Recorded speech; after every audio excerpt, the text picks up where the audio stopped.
I remember when I was a little girl, I asked my dad what was the worst smell in the whole galaxy. He told me about a livestock colony he visited as a young man. One of those places that grows the kind of meat that they advertise to health nuts as non-synthetic, raised outdoors. The reality was revolting. Cattle, packed in, shoulder to shoulder, all the way to the horizon. They were jammed so tight, feeder bots outfitted with buggy wheels literally drove across their backs. The air was thick with flies and disease, and the stench of cows that got sick and died where they stood, their meat putrefying under the red sun. He described it all so vividly. It felt like I was there. And when I was growing up, I was so proud that my dad had smelled the worst smell in the galaxy. But of course he hadn't. Because he hadn't smelled the inside of a Kig-Yar pirate ship. Let me go! Please don't antagonize the bird monster! They dragged us through the belly of their ship. The walls and floor were covered with years of soot, guano, purple blood. Everything caked so thick, it took on an almost cave-like texture. Baby, what are they saying?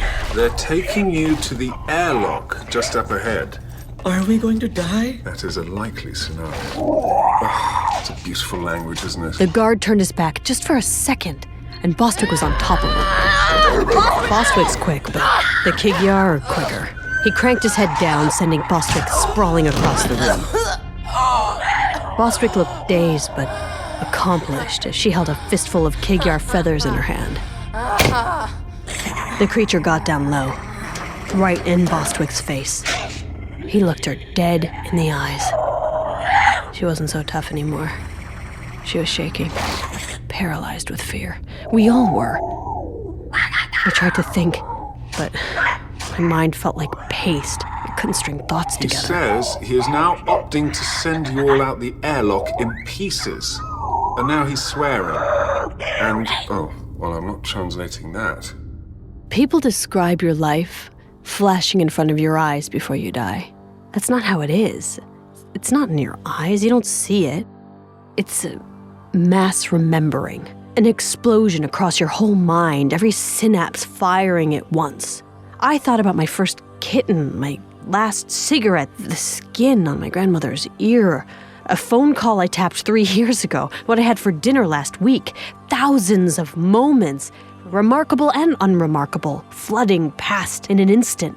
Pharaoh's memories, Maya's memories, they all started to coalesce. My memories as Pharaoh were violent and passionate. As Maya, my life was quiet, secretive, academic. Growing up, I wanted to be a professor. I studied xenopsychology because I wanted to know how other minds worked.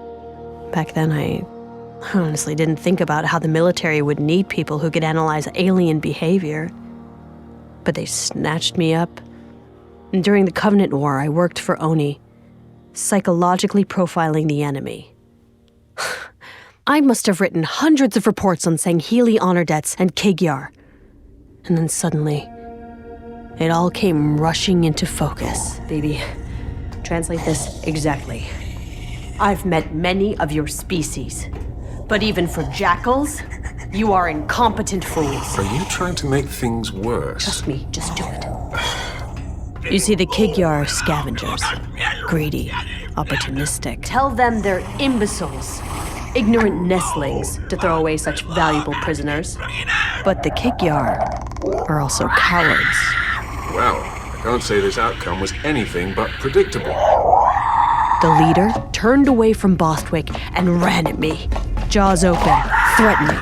He stopped inches from my throat. His breath was hot and wet and reeked of death. I didn't move a muscle. It was a dominance ritual, a social pissing contest. The Kig-Yar will never pick a fight they don't know they can win.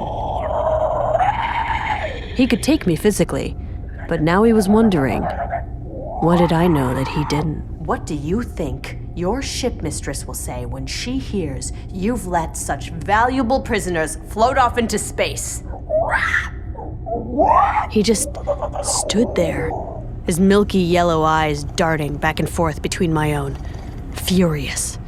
But now, clearly afraid. What the hell did he just say? They are taking us to see the ship, mistress. The ship was clearly imposing. Once, a top-of-the-line Covenant warship. But the years since the Prophet's downfall hadn't been kind to her. Her scarred hull was a patchwork of other ships, scrapped or captured in battle. I had no idea what was waiting for us. But for the moment, we were alive. And we were still local. Or at least we seemed to be. I hadn't felt that familiar queasy jolt of entering slip space. Bibi, anything useful you can tell me here? My records indicate this vessel is called the Dedication. No. Wrong. Suddenly, we were face to face with the ship mistress. Dedication. Covenant name. My ship. My name. Roughly translated, the ship mistress would like to welcome you aboard the Rampant Perdition. Churzal was the biggest Kig-Yar I'd ever seen. Skin like old leather and naked to the waist. Clearly the pirate's life was good to her. She was gnawing on the charred limb of some unidentifiable creature. Speak. You say value. What value? I take yours now. I don't think you want to take that tone with me. My ship. You. No power. Do nothing.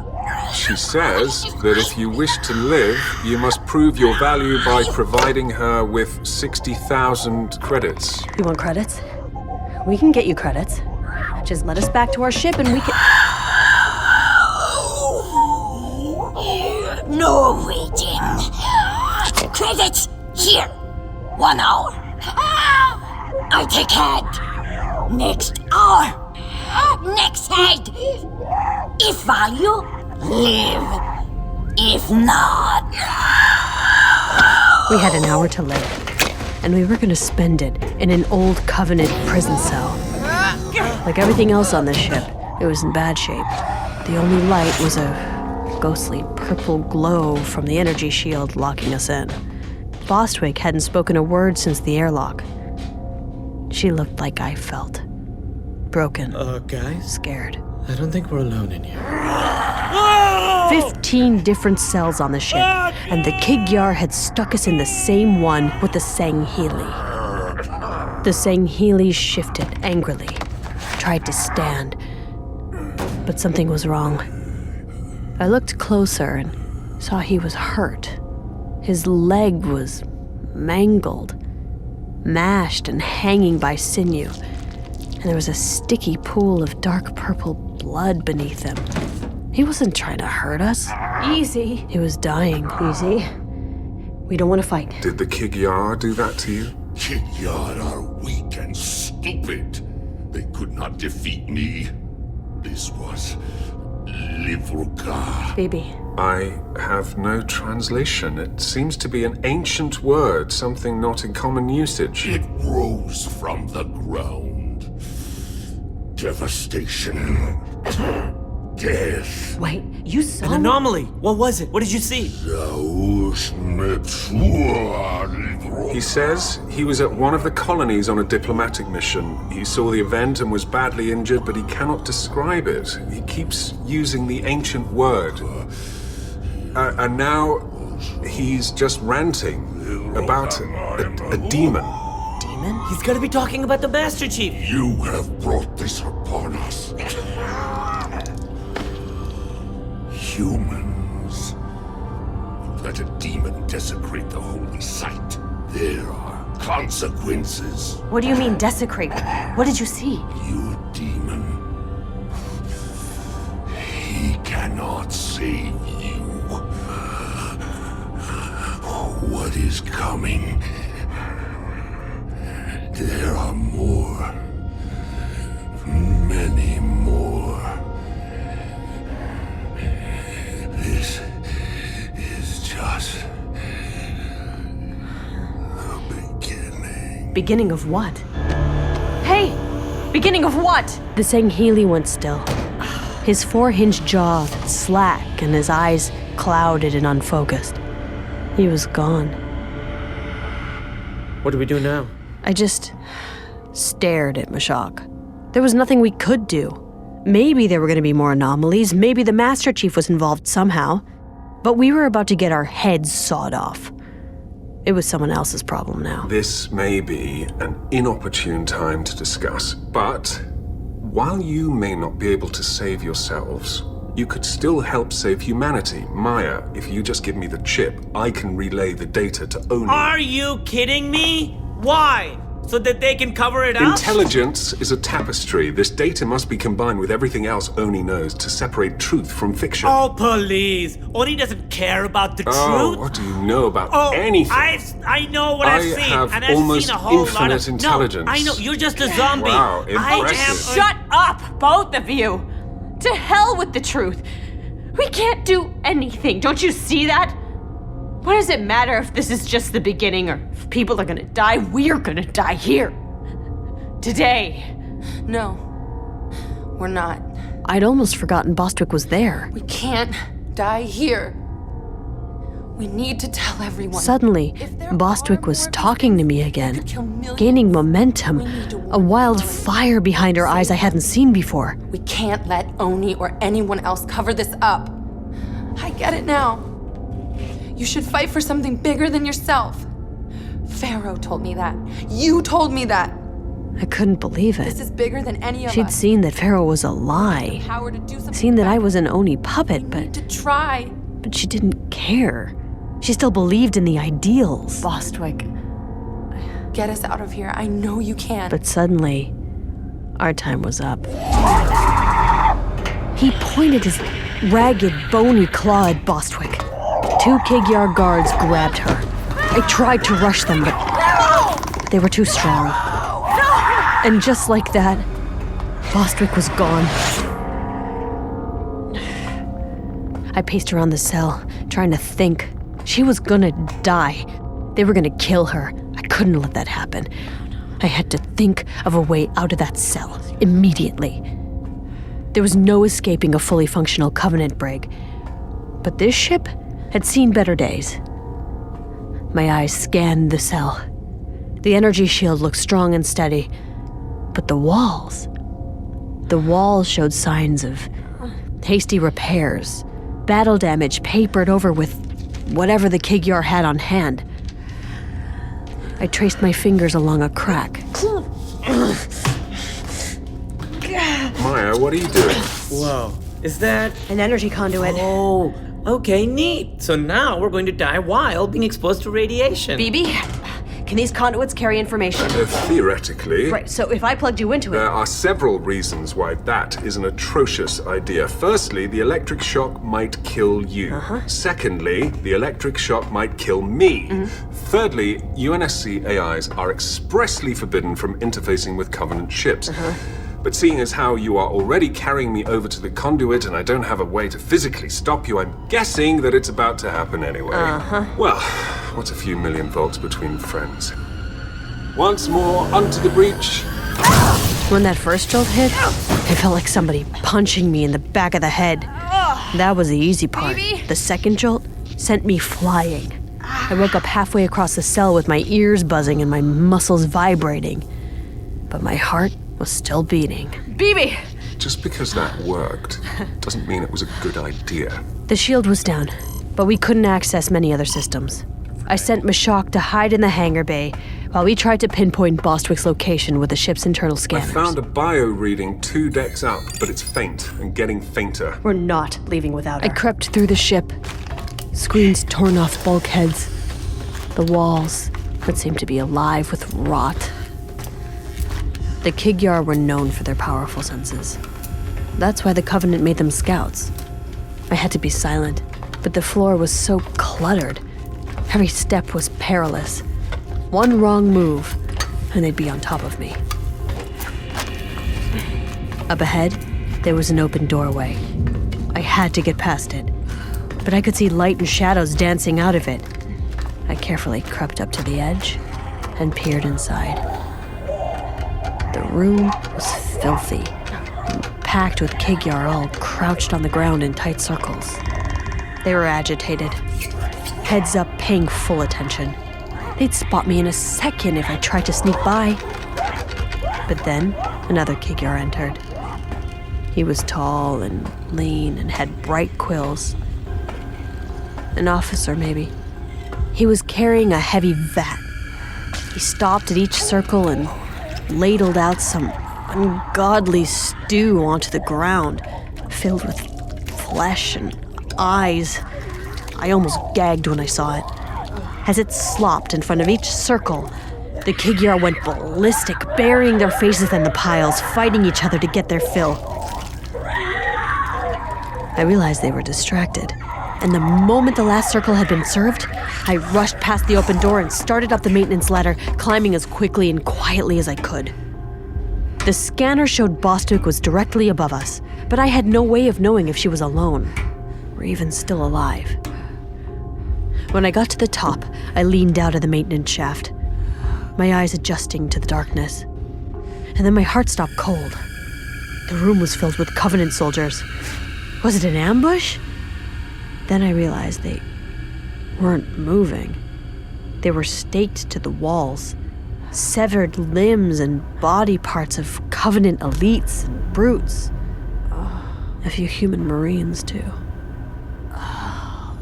They were arranged in gruesome tableaus, like some sort of history of the war told through taxidermy. Then I spotted her, strapped to a table at the end of the hall, a Kig-Yar surgeon preparing his tools above her. He was getting ready to add her to the collection. I needed a weapon, anything. There was only one thing I could possibly use. It was a brute, or more specifically, his skull, bleached white and massive. I quietly lifted it and crept up on him.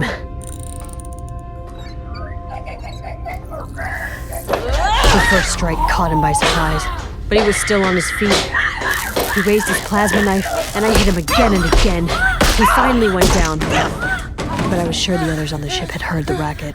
Ha! Take that, you stupid flea bag! Bostwick, hey, we gotta get out of here. Yeah, okay. Let's go. There was no point in being stealthy now. We ran, hard. The ship was a maze of burnt-out gear and dead-end corridors, but we finally made it. We could see our ship at the far end. We sprinted, and we were almost to our open cargo door.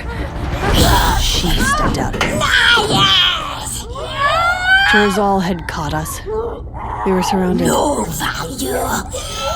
You lie. Trick. Waste time.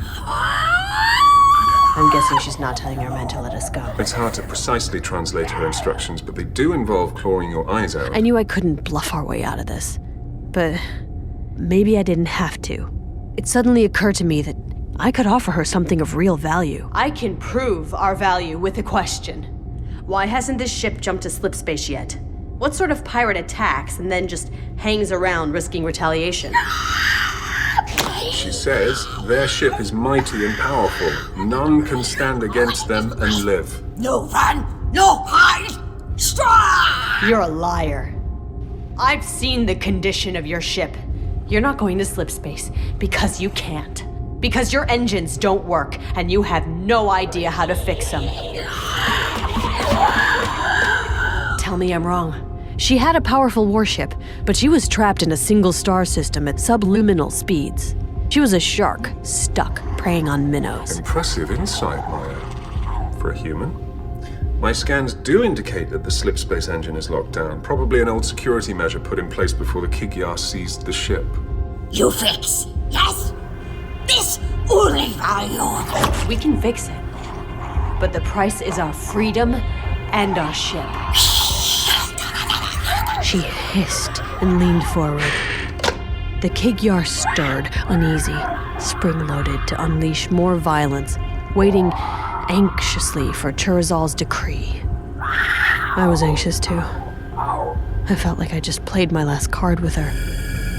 And if she said no, I knew we were going to end up on that wall of horrors, one piece at a time. She leaned in close to me, and I felt her exhale on my face. I didn't breathe, but I didn't flinch either. You fix. You free.